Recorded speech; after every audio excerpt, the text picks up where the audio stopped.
اللهم صل وسلم بارك على سيدنا شفيعنا حبيبنا نبينا مولانا محمد بارك وسلم. الحمد لله نحمده ونستعينه ونستغفره ونؤمن به ونتوكل عليه ونعوذ بالله من شرور أنفسنا ومن سيئات أعمالنا. من يهده الله فلا مضل له ومن يضلله فلا هادي له. ونشهد أن لا إله إلا الله وحده لا شريك له. ونشهد أن سيدنا وسندنا مولانا محمدا عبده ورسوله. أما بعد فأعوذ بالله من الشيطان الرجيم. بسم الله الرحمن الرحيم. إن الله اشترى من المؤمنين أنفسهم وأموالهم بأن لهم الجنة.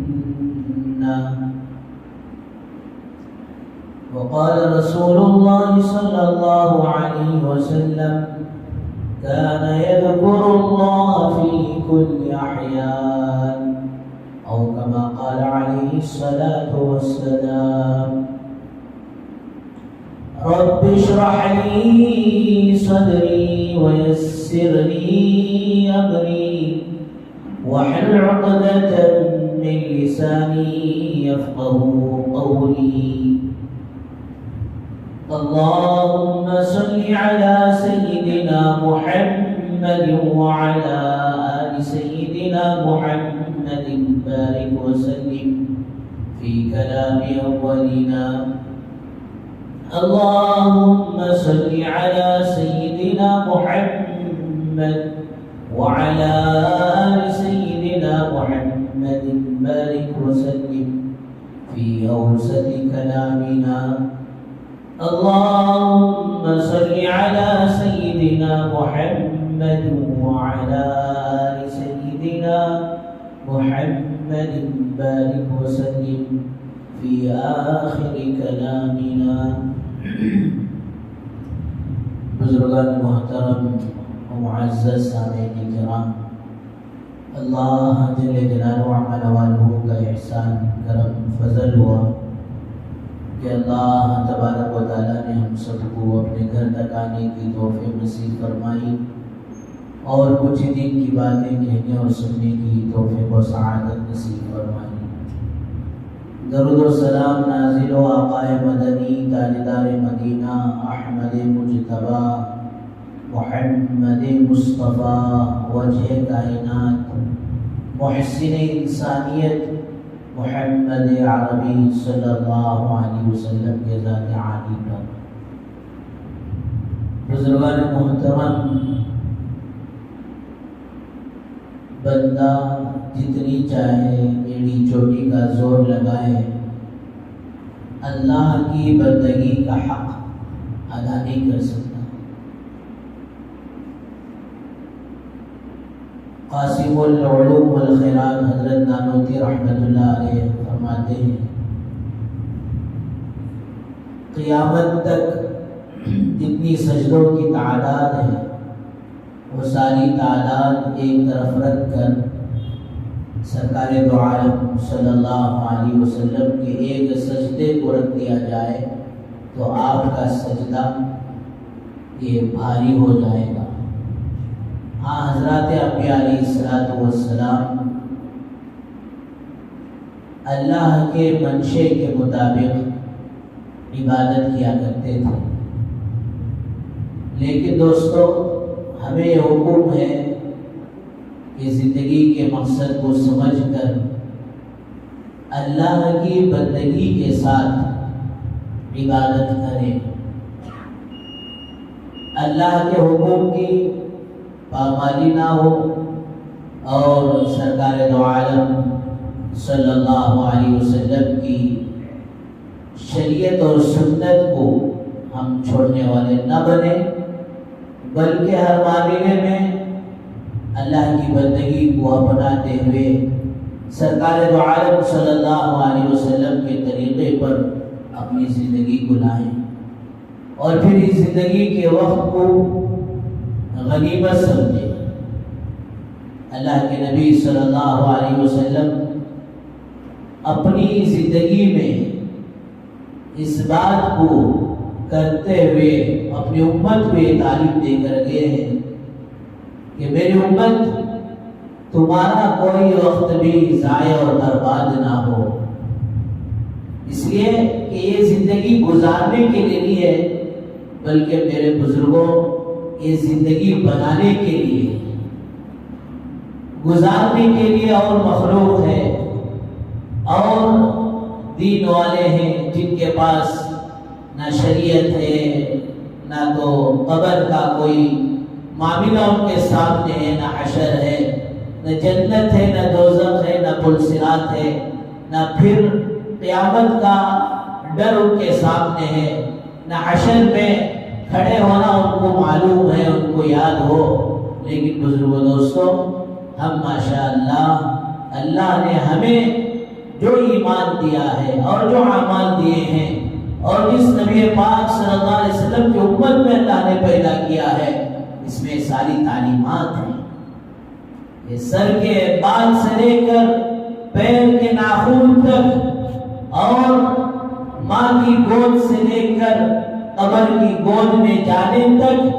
ہماری زندگی کیسے گزرے، غفلتوں میں گزارنے کے لیے نہیں ہے، بیکار گزارنے کے لیے نہیں ہے، اور پھر اس زمانے کا جو دجالی فتنہ ہے، بلکہ ام الخبائث کہا جائے تو دوستو کچھ کم نہیں ہوگا۔ حدیث میں آتا ہے شراب ام الخبائث ہے، تمام برائیوں کی جڑ ہے، یہ تو اپنی جگہ ہے ہی، لیکن آج کا دوستو نیا فتنہ یہ موبائل ام الخبائث ہے۔ کیا اللہ معاف فرمائے، کیا چھوٹا کیا بڑا، کیا جاننے والا نہیں جاننے والا، ان پڑھ پڑھا لکھا، جس کے ہاتھ میں دیکھو جب دیکھو فرمائے اسی میں ڈوبا ہوا ہے۔ اللہ ہم سب کی حفاظت فرمائے۔ تو اس کے پیچھے لگا کر زندگی کو ختم کرنے کے لیے، فنا اور برباد کرنے کے لیے اللہ تعالیٰ نے زندگی نہیں دی، بلکہ زندگی تو دوستو آخرت کو بنانے اور سنوارنے کے لیے۔ اس لیے میرے اور آپ کے آقا سرکار دو عالم صلی اللہ علیہ وسلم کے متعلق حدیث میں آتا ہے کان یذکر اللہ فی کل احیان، آپ صلی اللہ علیہ وسلم ہر وقت اللہ کے ذکر میں مشغول رہتے، آپ امت کے بارے میں غم زدہ رہتے، آپ امت کے بارے میں فکر مند رہتے، اور پھر آپ کی زبان اللہ کے ذکر میں مشغول رہتی۔ یہاں تک کہ ایک مرتبہ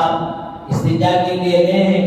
حضرت حذیفہ رضی اللہ عنہ کی آڑ میں کھڑے ہیں پردے کے حساب سے، ایک صحابی کا گزر ہوا اور انہوں نے نہیں دیکھا، سلام کہہ کر گزر گئے۔ اللہ کے نبی صلی اللہ علیہ وسلم ضروریات سے استنجا سے فارغ ہونے کے بعد جلدی تیمم کیا، اور پھر جا کر اس آدمی کو، اس صحابی کو سلام کا جواب پیش کیا۔ اس لیے کہ دوستو سلام کرنا سنت ہے اور سلام کا جواب دینا واجب ہے۔ بعض مواقع تو وہ ہیں جس میں سلام کرنا منع ہے، لیکن کوئی کر دے تو اب سلام کا جواب دینا ضروری ہو جاتا ہے۔ فون میں بات ہوتی ہے، السلام علیکم، خیریت؟ نہیں بولو میں کھانا کھا رہا ہوں۔ بھائی تو کھانا کھانا سونا کا نظر آ رہا، اب ہم نے سلام کر دیا تو اب تجھ پر یہ واجب ہے کہ تو سلام کا جواب دے۔ اس طرح دوستوں جن مواقع میں علماء نے لکھا ہے کہ سلام کرنا ممنوع ہے، اگر کوئی کر دے تو وہاں سلام کا جواب دینا واجب ہے۔ اور پھر علماء نے لکھا کہ آپ ایسے ہی جا کر سلام کا جواب پیش کر سکتے تھے، لیکن آپ نے تیمم فرمایا۔ کیوں؟ اس لیے کہ آپ کی عادت مبارکہ یہ تھی کہ جہاں آپ ہر وقت اللہ کے ذکر میں مشغول ہیں، کبھی آپ اللہ کے نام کو بغیر وضو کے لینا پسند نہیں کیا۔ سلام میں بھی السلام یہ اللہ کا نام ہے، صفاتی نام ہے، تو آپ نے بغیر وضو کے اسے لینا پسند نہیں کیا، اسے جلدی سے تیمم کر کے اس کا جواب دیا۔ بہرحال بزرگوں دوستوں، کسی ادنا سنت کو، معمولی سنت کو شیخ عبد القادر جیلانی رحمۃ اللہ علیہ لکھتے ہیں کہ معمولی نہ سمجھو، گھر جلانے کے لیے بعض دفعہ ایک چنگاری بھی کافی ہو جاتی ہے، جہنم کے آگ سے بچانے کے لیے فرمایا ایک سنت بھی دوستوں بعض دفعہ کافی ہو جاتی ہے۔ امام ابو داؤد سجستانی رحمۃ اللہ علیہ بڑے محدث ہیں، اور ان کی کتاب مدارس اسلامیہ میں پڑھائی جاتی ہے، اور صحاح حدیث کی جو مشہور اور بڑی 6 کتابیں ہیں جی، وہ ایک کتاب آپ کی لکھی ہوئی ہے۔ ایک مرتبہ آپ سمندر کے کنارے تھے، کسی نے سلام کر دیا، کام میں مشغولی کی وجہ سے دھیان نہیں گیا، اور پھر جیسے یاد آیا سلام کا جواب دینے کے لیے جا رہے ہیں، تو وہ آدمی پانی میں جا رہا ہے، کشتی خریدی 1 دینار میں، جا کر اس کے سلام کا جواب پیش کر کر واپس آئے۔ خواب میں سوتے ہیں تو خواب میں سرکار دو عالم صلی اللہ علیہ وسلم، امام ابو داؤد کوئی معمولی آدمی نہیں تھے، 6 لاکھ حدیثیں یاد تھی، ہمیں 6 کوئی حدیثیں مشکل سے یاد ہو، اب کو 6 لاکھ احادیث یاد تھے۔ اللہ کے نبی صلی اللہ علیہ وسلم نے فرمایا کہ ابو داؤد تیری 6 لاکھ حدیثوں کے بدلے میں جنت نہیں، بلکہ تیرے اس ایک سلام کے جواب، ایک سنت کی ادائیگی پر اللہ نے تیرے ساتھ جنت کا معاملہ کر لیا ہے۔ تو بہرحال بزرگوں دوستوں، اللہ کے نبی صلی اللہ علیہ وسلم ہمیشہ اللہ کی یاد میں مشغول رہتے، اور امت کو یہ تعلیم دی کہ یہ زندگی کا وقت فضولیات کے لیے، بیکار کاموں کے لیے، واٹس ایپ، فیس بک اور پھر انسٹاگرام فلاں کے لیے نہیں ہے، بلکہ یہ زندگی کو آخرت کو بنانے کے لیے ہے۔ بلکہ حضور اکرم صلی اللہ علیہ وسلم 10 سن ہجری میں مکہ فتح ہوا ہے، 9 سن ہجری میں سیدنا حضرت ابو بکر صدیق رضی اللہ عنہ حج کا قافلہ لے کر آئے ہیں، اور 10 سن ہجری میں مکہ جب فتح ہوا ہے، اس وقت حضور اکرم صلی اللہ علیہ وسلم جی مکے کو آئے ہیں، اور پھر دوستوں کعبۃ اللہ پر آنے والے ہیں، اور کعبۃ اللہ اللہ کا وہ گھر ہے، روایتوں میں آتا ہے جس دن یہ گرے گا ساری دنیا گر جائے گی، جس دن یہ ختم ہوگا ساری دنیا ختم ہو جائے گی۔ اور پھر دوستوں یہ کعبۃ اللہ ماں ہے، ساری دنیا کی مساجد اس کی بیٹیاں ہیں۔ پیران پیر شیخ عبد القادر جیلانی رحمۃ اللہ علیہ عجیب و غریب بات لکھتے ہیں کہ بیٹیوں کی شادی ہوتی ہے، شادی ہونے کے بعد اپنا سسرال اور پھر اپنا شوہر کتنا بھی خوشحال رکھے، بیٹیوں کی نگاہ میگی کی طرف ہوا کرتی ہے، ماں کے گھر کی طرف ہوا کرتی ہے، اور اللہ نہ کرے کبھی کبھار سسرال میں ظلم ہو رہا، اللہ معاف فرمائے، حالات آج ایسے امت کے بگڑتے جا رہے، آئے دن کہیں نہ کہیں کوئی نہ کوئی فساد، آئے دن یہ سب کچھ حالت دیکھتے ہوئے کہ ساری دنیا اور مسلمانوں کو ختم کرنے پر، اسلام پر ڈاکہ ڈالنے کے لیے، اسلام پر وار کرنے کے لیے بھوکے شیر کی طرح اپنا پنجہ جمائے بیٹھی ہے، اور اللہ معاف کرے ایسا حال دیکھ کر اب تو یہ چاہیے تھا کہ امت اللہ کی طرف رجوع کرتی، اپنے ایمان اور اعمال کو سنوارتی اور اپنے اخلاق کو سنوارتی۔ آئے دن دوستو کوئی ظالم مرد اپنی بیوی پر کبھی جہیز کی وجہ سے ظلم کر رہا ہے، اور کتنے ظالم ایسے ہیں کہ بچیوں کو دوستو پھانسی پر چڑھا رہے ہیں، یہاں تک کہ ان کی زندگی سے کھیل رہے ہیں۔ اللہ حفاظت فرمائے۔ اور کب دوستو امت میں صلح کا وقت آئے گا، اور کب اپنے حالات کو ہم سدھاریں گے؟ دشمن ننگی تلواریں لے کر ہمارے دردوں پر رکھنے کے لیے تیار، اور اس وقت بھی ہم اتحاد کے ساتھ رہنے کے لیے، اخلاق کے ساتھ رہنے کے لیے، اللہ کی طرف رجوع کرنے کے لیے دوستو آج بھی ہم تیار۔ فرمایا اگر سسرال میں ظلم ہوتا ہے، حضرت پیران پیر عبد القادر جی رحمۃ اللہ لکھتے ہیں کہ وہ بیٹیاں، وہ بچیاں اپنے ماں سے آ کر شکایت کرتی ہیں، ابھی ہمارے ساتھ فلاں ہو رہا ہے، فلاں ہو رہا ہے۔ اسی طرح فرمایا یہ مساجد، یہ اللہ کے گھر جو کعبۃ اللہ کی بیٹیاں ہیں، جب اس کا حق پامال کیا جائے، جب اس کے ساتھ ظلم کا معاملہ کیا جائے، اب سوال پیدا ہوگا مولوی صاحب مسجد میں کیا حق پامال ہوگا، مسجد پر کیا ظلم ہوگا؟ اور میں دوستو مسجدوں کو ویران کیا جائے، مسجدوں کو آباد نہ کیا جائے تو فرمایا یہ مساجد کعبۃ اللہ سے شکایت کرتی ہیں، اور پھر وہ ماں کل قیامت کے دن جن جن مساجد نے شکایت کی ہے ان مساجد والوں کا گریبان پکڑے گی، اللہ حفاظت فرمائے۔ یہ سرکار دو عالم صلی اللہ علیہ وسلم نے بخاری کی حدیث میں ہے کہ قیامت کے قریب کی نشانیاں جو بیان کی ہیں اس میں ایک نشانی یہ بھی ہے کہ غنیمت کے مال کو یہ ہڑپا جائے گا، وقف کے مال کو ہڑپا جائے گا، اور پھر گانا بجانا عام ہو جائے گا۔ دیکھیں معاملہ کیا، ایک آدمی اپنے آپ کو بچاتے ہوئے بھی بچ نہیں پا، کیا اس نے کسی کو فون کیا، اب وہ فون میں رنگ ٹون جو ہے دوستوں گانے کی آ رہی ہے، اور پھر یہ ماٹھی ملا کہتا ہے کہ بھائی مولوی صاحب میں کیا کروں، یہ تو کمپنی نے ڈال دیا، کیا کمپنی تیرے نلے پر پاؤں رکھ کر زبردستی ڈالا ہے؟ ارے تو نے فلان بٹن دبایا، فلان نمبر دبایا تو گانا آیا، وہ تو زبردستی نہیں دی۔ لیکن دوستو علماء نے مسئلہ لکھا ہے، اگر ہم نے رنگ ٹون رکھا اور کسی نے بوجہ مجبوری فون کرنے کے لیے فون کر وہ رنگ ٹون جو گانے کی شکل میں اسے سن لیا تو فرمایا سننے والے کا گناہ بھی فون کے اندر رنگ ٹون رکھنے والے کے گردن پر پڑے گا۔ اس لیے میرے بزرگوں دوستو یہ قیامت کی نشانیاں ہیں، گانا بجانا عام ہو جائے گا، اللہ حفاظت فرمائے کہ گانا بجانا عام ہو جائے گا۔ اور پھر قیامت کی نشانیوں میں سے بھی نشانی ہے کہ نوجوان ماں کو لات مارے گا، باپ کو دھکے دے گا۔ جن ماں باپ کے فضائل اتنے اونچے ہیں کہ آج وہ ماں باپ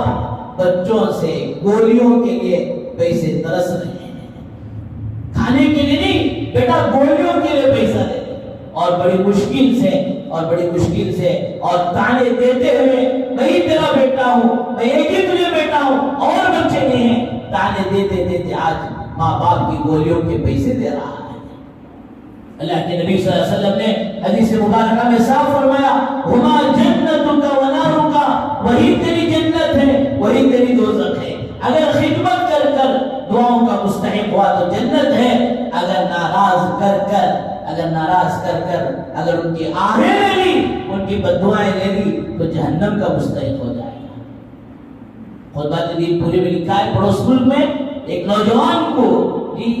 سرکل میں باندھ دیا گیا ہے، اور پھر ہاتھ میں بھی کیڑے ہیں، پاؤں میں بھی کیڑے ہیں، کھانا لا کر کوئی رکھ رہا ہے پلیٹ میں، ہاتھ سے کھایا نہیں جا رہا، ہاتھ لگائے گا تو ہاتھ کی کیڑے کھانے میں پڑیں گے۔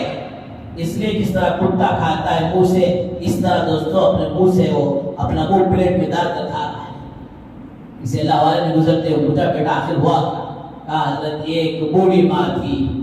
میں جب تک آپ کو گھر نہیں آتا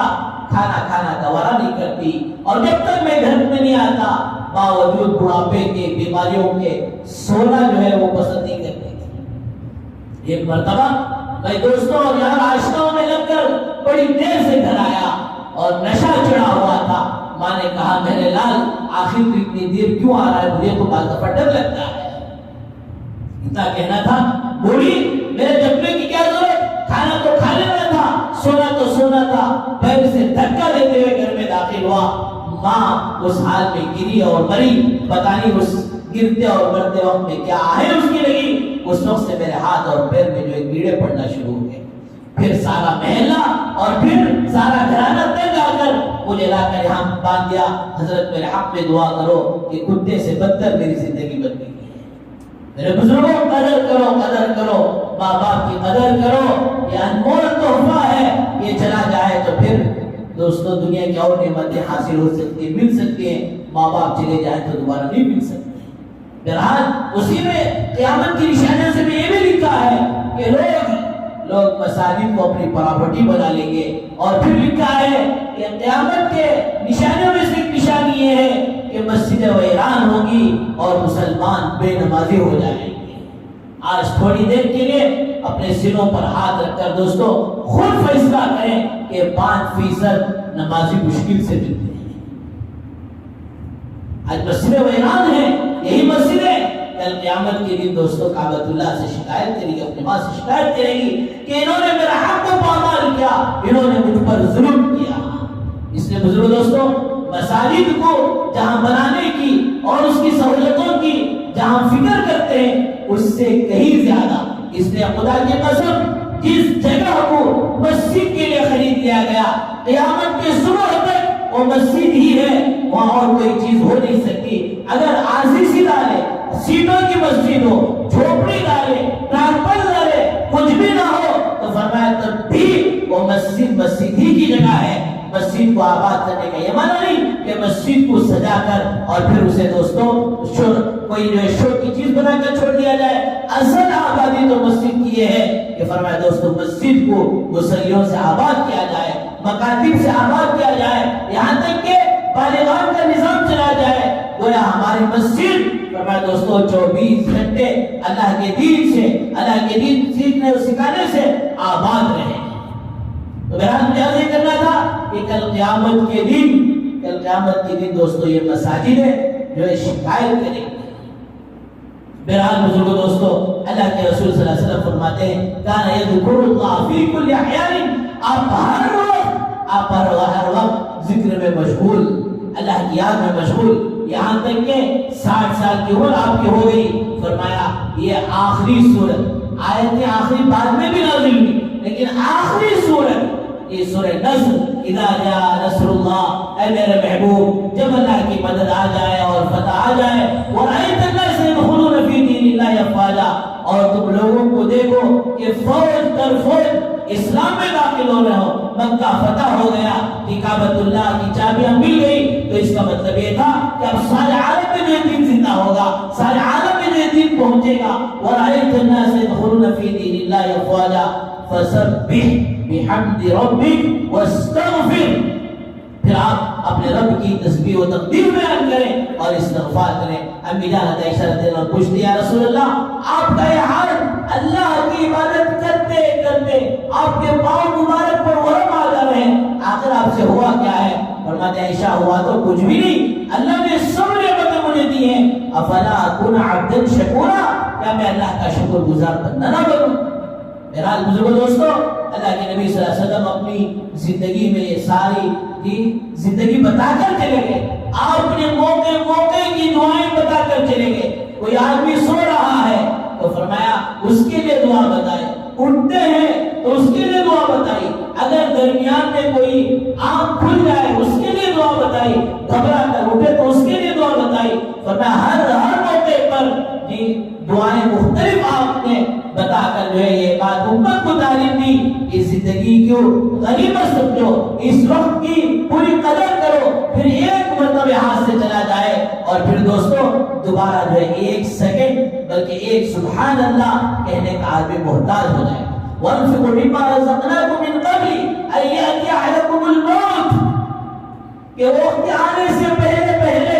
موت کا پنجہ لگنے سے پہلے آخری سانس کو کھڑنے سے پہلے اللہ نے جو مہلت دی ہے اسے غنیمت سمجھو اور پھر اللہ کے راستے میں لگا کر فرمایا دوستوں اپنی آخرت کو سنوار کرو۔ علماء نے عجیب بات لکھی ہے کہ 60 سال کی عمر میں یہ سورہ نصر اتر رہی ہے تو اس کا مطلب یہ ہے کہ امت کے وہ افراد، ایک تو بچپن ہی سے لے کر کوئی زندگی کا بھروسہ نہیں، چلو بچپن سے جوانی کی امید لگی تھی اور پھر جوانی میں اس بات کی امید لگی تھی کہ جوانی گزار کر بڑھاپے تک پہنچیں گے، لیکن اب بڑھاپا آ گیا ہے تو اب اور کس چیز کا انتظار ہے؟ اللہ والوں کی، بعض اللہ والوں کی یہ ترتیب بن گئی تھی، وہ یہ سمجھتے تھے 20 سال کا ایک راؤنڈ ہے، 1 سے 20 سال تک، اور 20 سال سے 40 سال تک یہ دوسرا راؤنڈ ہے، اور پھر جب 40 سال اپنی زندگی کے پورے ہو جاتے تو اب وہ سمجھتے کہ اب تیسرا راؤنڈ ہے، اس میں کوئی بچاؤ کا راستہ نہیں ہے، میرے نبی کی عمر جب 60 پر 3 سال تھی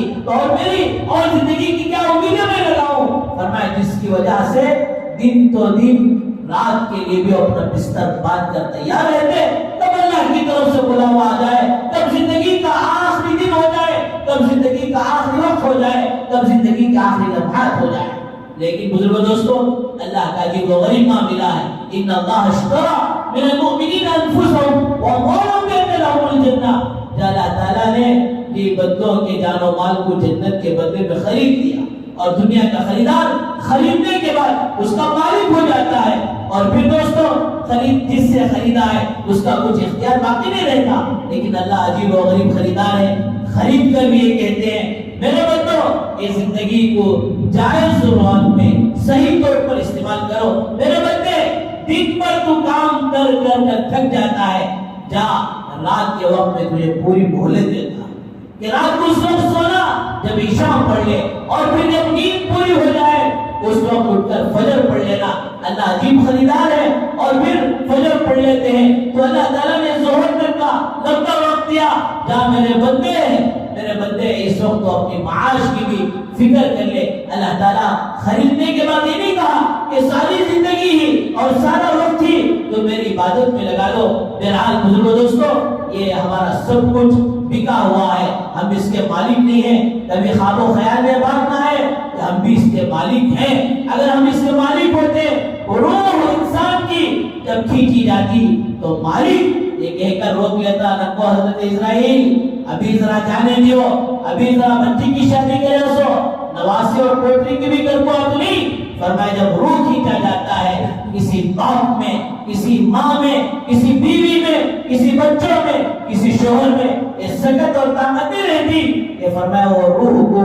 روک کر نکالے۔ اسی سے پتہ چلتا ہے کہ سب کچھ اللہ کے لیے بکا ہوا ہے۔ دوستو ہم بکے ہوئے ہیں، اور بکی ہوئی چیز میں خود اختیار نہیں رہتا، پھر بھی اللہ نے مہلت دی، اختیار دیا۔ فرمایا اللہ کو راضی کرنے والے، وقت کی قدر کرنے والے اور مسجدوں کو آباد کرنے کی فکر کریں۔ اللہ تعالیٰ سے دعا فرمائے اللہ تعالیٰ ہم سب کو ان کہی گئی سنی کی باتوں پر بھرپور عمل کی توفیق نصیب فرمائے۔ وآخر دعوانا الحمدللہ رب العالمین۔